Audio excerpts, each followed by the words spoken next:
जगत गुरु की भी लड़ाई चल रही।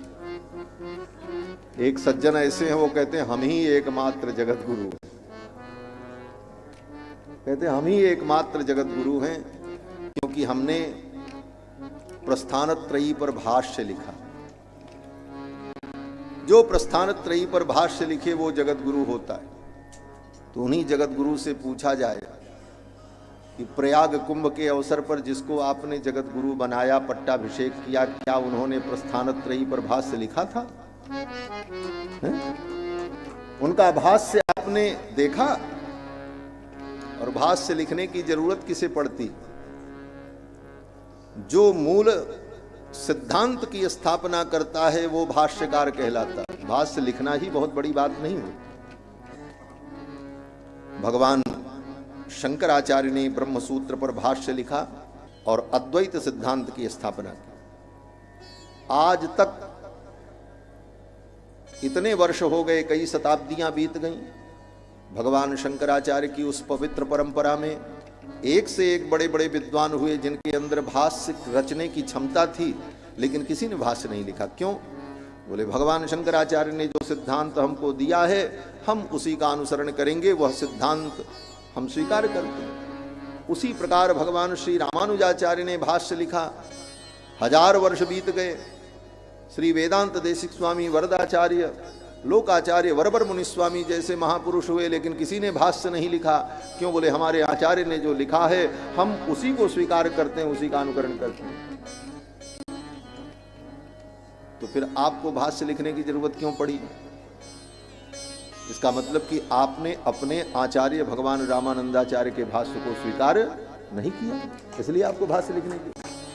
और जब उनके भाष्य को आपने स्वीकार नहीं किया, जो जिस आचार्य के भाष्य को स्वीकार करके उस परंपरा का निर्वाह करता है वही उस संप्रदाय में आचार्य के रूप में माना जाता है। तो जब आचार्य रामानंद के भाष्य को आपने स्वीकार नहीं किया और आपने अलग से अपना भाष्य बनाया, तो फिर आप अपने को जगत गुरु रामानंदाचार्य कैसे कह सकते हैं?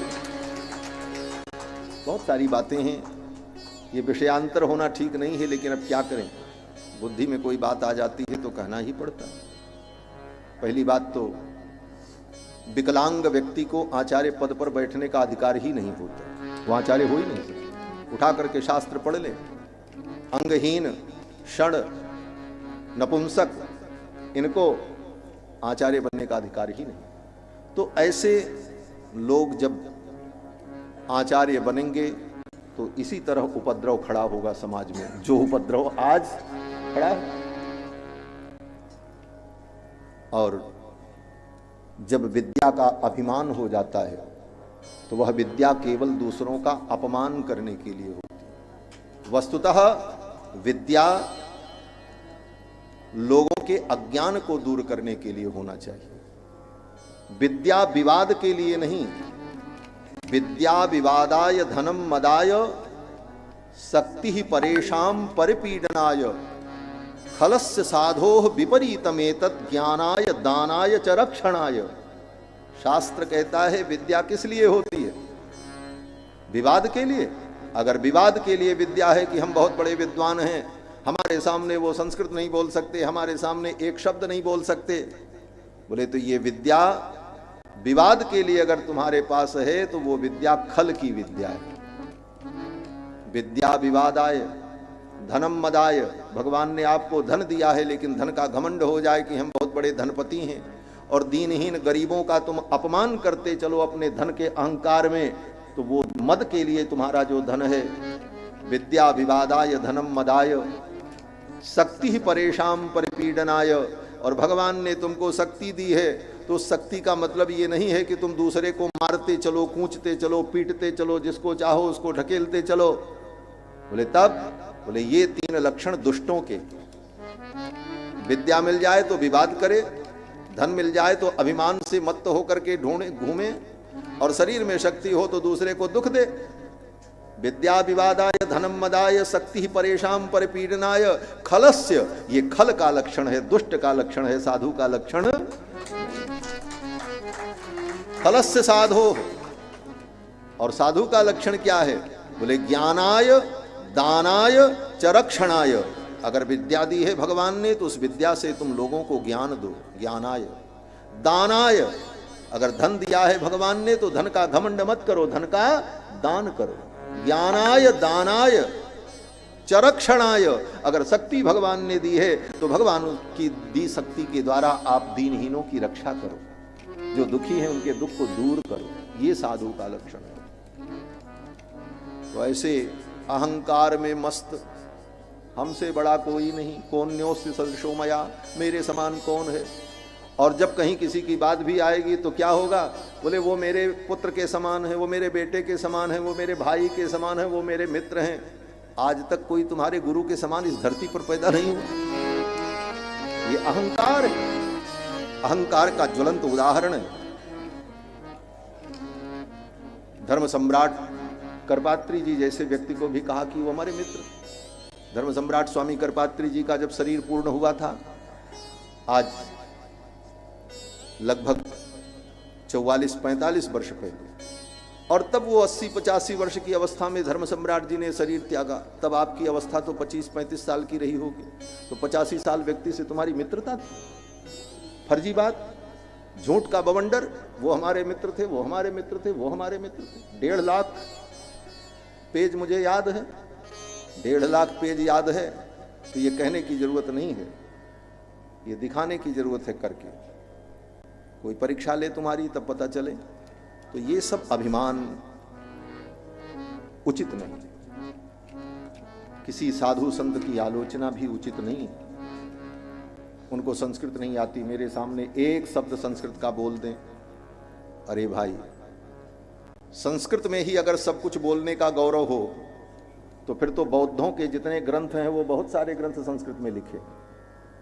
हमारे श्री बरबर मुनि स्वामी जी महाराज कहते हैं कि संस्कृत के ग्रंथ में ही अगर संपूर्ण गौरव है तो फिर तो बौद्धों के ग्रंथ भी बहुत सारे संस्कृत में हैं, तो क्या उनको हम प्रमाण मान लें? और हमारे पूर्वाचार्यों के ग्रंथ लोक भाषा में हैं, तो लोक भाषा में भी गाए गए उनके शब्द वेद तुल्य माने जाते हैं। आज भी द्राविणामनाय का हम लोग अनुसंधान करते हैं। गोस्वामी तुलसीदास जी ने लोक भाषा में विनय पत्रिका में और कवितावली गीतावली में भगवान के गुण को गाया, और वेद के समान हम उसका आदर करते हैं और उसका सम्मान करते हैं, नहीं करते? इसलिए, और ये सब क्यों है? यहां तक कि लिखा, ये कहने के लिए मुझे आज बोलना इसलिए पड़ा कि मुझे बड़ी वेदना हुई। जिस ब्रह्म सूत्र के भाष्य की वो बात करते हैं कि मैंने भाष्य लिखा, वो भाष्य क्या है सामान्य आदमी तो नहीं जान पाता, लेकिन विद्वान तो जानते हैं कि वो केवल कचड़ा है और कुछ नहीं। उस भाष्य में उन्होंने लिखा है कि शंकराचार्य, रामानुजाचार्य, वल्लभाचार्य अंधे थे। पेज मैं बताऊंगा, 149 पेज पर पढ़ लें आप जाकर के भाषण। शंकराचार्य अंधे थे, रामानुजाचार्य अंधे थे, वल्लभाचार्य अंधे थे। अंधे तो तुम हो, अंधे को सारी दुनिया अंधा दिखाई पड़ती। इतने बड़े महापुरुषों के ऊपर इतना बड़ा कटाक्ष, वो अंधे थे। इसलिए ये अभिमान पतन का हेतु होता है। सारी कीर्ति नष्ट हो जाती है जीवन में ही व्यक्ति की। इसलिए अभिमान से रहित होकर भगवान गोविंद के चरणों की भक्ति करो, भगवान के चरणों में प्रेम हो और सब में भगवत दर्शन हो। अगर सब में भगवान दिखने लग जाएंगे, सिय राम मैं सब जग जानी करो प्रणाम जोर जुग पानी, तो किसका विरोध करोगे? क्यों करोगे? क्यों विरोध?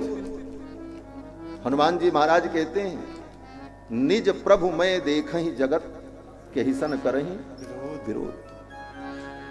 निज प्रभु मैं देखहि जगत। गोस्वामी जी महाराज कहते हैं, निज प्रभु मैं देखहि जगत के हिसन करहि विरोध। इसलिए बंधुओं, इस प्रकार से भगवान के चरणों में अपने मन को लगाना चाहिए और किसी भी आचार्य, परंपरागत आचार्य की निंदा अहंकार में पड़कर करना, यह सनातन धर्म का, सनातन धर्म के ह्रास का कारण बनेगा। और आज के इस युग में जब चारों तरफ से सनातन धर्म के ऊपर आक्रमण हो रहा है, बड़े बड़े विधर्मी, बड़ी बड़ी संस्थाएं विदेशों से धन ला करके भारतवर्ष में अपने अपने मत और पंथ के प्रचार के लिए प्रयत्नशील हैं और चारों तरफ से सनातन धर्म के ऊपर आक्रमण हो रहा है। ऐसी परिस्थिति में सभी सनातन धर्मावलंबी आचार्यों को अपने व्यक्तिगत ईर्ष्या द्वेष से ऊपर उठकर सामूहिक रूप से मिलकर के सनातन धर्म की रक्षा का प्रयत्न करना, जिससे समाज में एक संदेश, अच्छा संदेश जाए, जिससे समाज का कल्याण हो, राष्ट्र का कल्याण हो। कहते हैं कि एकमात्र हम ही जगत गुरु। अब जगत गुरु शब्द का दो अर्थ होता है। थोड़ी बात और भी कह दें, अब जो कह रहे हैं तो काहे को छोड़ना, पूरी बात कह। जगत गुरु शब्द का दो अर्थ होता है। जो जगत में पूज्य हो, जगत में वंदनीय हो, उसको कहते हैं जगत गुरु, और जो जगत का स्वामी हो उसको भी कहते हैं जगत गुरु। तो भगवान के लिए जो जगत गुरु शब्द का प्रयोग होता है वह दोनों अर्थ में होता है। भगवान जगत पूज्य हैं और जगत के स्वामी। कृष्णम वंदे जगत गुरु, जगत गुरुम च शाश्वतम तुरीयमेव केवलम। लेकिन भगवान के अतिरिक्त अगर कोई जगत गुरु है तो वह जगत में पूज्य है, वंदनीय है, इस दृष्टि से वो जगत गुरु है। और जो दूसरा अर्थ है जगत के स्वामी के रूप में, बोले वो अर्थ अगर मानो तो फिर वो माया के कारण है। वो माया के कारण अपने को जगत का स्वामी मान रहा है। ब्रह्मा जी ने आगे कहा है भागवत में, यन मायया दुर्जयया माम ब्रुवंति जगत गुरुम। ब्रह्मा जी अपने पुत्र नारद से कहते हैं, नारद, जो भगवान की माया से मोहित हैं वो मुझको ही जगत गुरु मान लेते हैं कि सारे जगत का स्वामी मैं हूं। तो भगवान की माया से मोहित प्राणी किसी को जगत गुरु मान ले, लेकिन वहां जो जगत गुरुत्व है वो जगत कारणत्व के रूप में, जगत के नियामकत्व के रूप में अनुभव किया जाता है। और जगत पूज्य की जहां बात आती है तो जगत में कोई भी श्रेष्ठ है, संत है, महापुरुष है, वंदनीय है तो वो जगत गुरु है। जगत में उसकी पूज्यता विद्यमान है, जगत में उसकी प्रतिष्ठा है। और ब्राह्मण तो ब्राह्मणो जायमानो ही पृथिव्याम अधिजायते। ब्राह्मण तो बिना जगत गुरु बनाए ही जगत गुरु है, वो तो सारे जगत का गुरु। जगत गुरु किसी को बनाया थोड़ी जाता। मनु जी महाराज मनुस्मृति में कहते हैं कि एतद् देश प्रसूतस्य सकाशाद अग्रजन्मनः स्वम स्वम चरित्रम शिक्षेरन पृथिव्याम सर्वमानवा। पृथ्वी के सभी मानव, भारतवर्ष में उत्पन्न होने वाले, आर्यावर्त में उत्पन्न होने वाले जो अग्रजन्मा हैं, उन अग्रजन्मा ब्राह्मणों के द्वारा विश्व के सभी प्राणी, सभी मनुष्य अपने अपने धर्म का ज्ञान प्राप्त करें, शिक्षा प्राप्त करें। ये मनु जी ने कहा, स्वम स्वम चरित्रम शिक्षेरन पृथिव्याम सर्वमानवाः। पृथ्वी के सभी मानव अपने अपने धर्म की शिक्षा प्राप्त करें। तो जो सबको शिक्षा दे वही तो जगत गुरु है। और ये जगत गुरुत्व ब्राह्मण में जन्मजात प्रतिष्ठित है, अगर उसके अंदर योग्यता है, तपस्या है और ज्ञान है। इसके लिए अलग से कोई उपाधि और किसी प्रमाण पत्र की आवश्यकता ही नहीं होती।